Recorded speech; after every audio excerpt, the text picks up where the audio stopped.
Greetings, opera lovers! Live from Pittsburgh, it's Rona. Last night, the Metropolitan Opera live streamed through my computer uh, the performance of Tchaikovsky's Iolanta. It was a historic event because it was the actual premiere of this opera at the Metropolitan. I don't know why it took so long. It was written at the end of Tchaikovsky's life in the middle of the 1890s. And here we are at 2015. I have heard that this opera is quite popular in Russia. Of course, we know Tchaikovsky's operas mainly through Eugene Onegin and Queen of Spades. A few years back, the Met also put on another somewhat unknown opera by Tchaikovsky, Mazeppa. But there are still others that are waiting to be performed, some of which I only know by title, such as The Maid of Orleans, and others with names that I've never heard of. Altogether, there are about 8 or 9 operas by Tchaikovsky. So I was very looking forward to this opera, but was somewhat dismayed that I could not find a libretto. Eventually, I found one translated from Russian into Spanish, a language with which I'm very familiar and can follow along easily.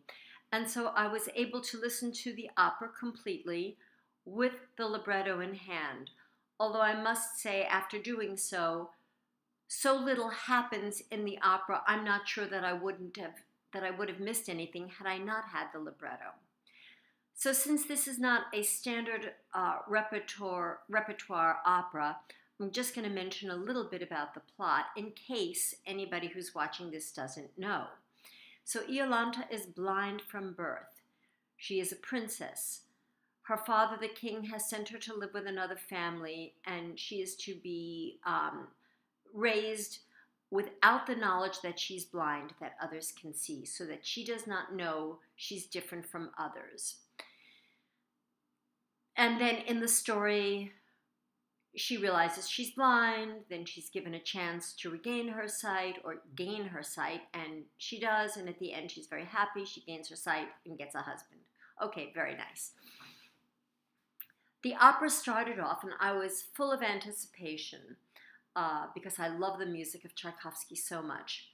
And in the beginning, there were mainly women's voices that I heard. It reminded me a little bit of the beginning of Onegin, where we get all the women singing together but separately. And here we have Yolanta and her nurse, Marta, singing, and they're singing about her eyesight, sort of, and or lack of it. And as many of you know who have listened to these clips that I put on YouTube, I'm very interested in singing. And the first thing I noticed is that Marta, who is a mezzo or a contralto, whose last name, I don't know her, is Neoradza. It sounds like she's Russian. She's just the kind of voice that I don't care for. It's thick and wobbly. It doesn't have, to me, a pretty sound. And I've heard lots of singers like this, especially in the Russian repertoire. I don't know why this is. Maybe because they're Russian, and maybe that's the way they're trained to sing. And then Miss Netrebko came on. Maybe it was an off night for her. I hope so. Maybe it's the fact that she's taken on heavier repertoire, and in this role, she was not able to negotiate both the low and the high with equal aplomb.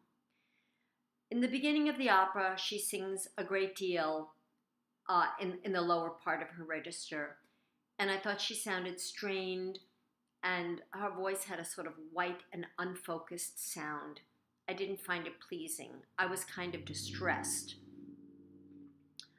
But after a while, a woman's chorus comes on, the mood picks up. The beginning of the opera was a little boring. But as soon as the love interest comes in, the opera picks up. Before the love interest comes in, 3 other men sing. Her father, a doctor, and someone else sings. And it still was kind of boring. until the man she's engaged to, um, he's a duke, was played by Alexander Markov, and the one who she eventually falls in love with, Vaudemont, was portrayed by Piotr Beczala. Ordinarily, in an opera like this, the role of Yolanta is the star, and she's the one that gets all the accolades. However, last night's production really showed off everything that is so wonderful about the tenor Piotr Beczala, who is Polish, but I understand speaks Russian. I wouldn't know if his Russian was good or not, as I don't speak it at all.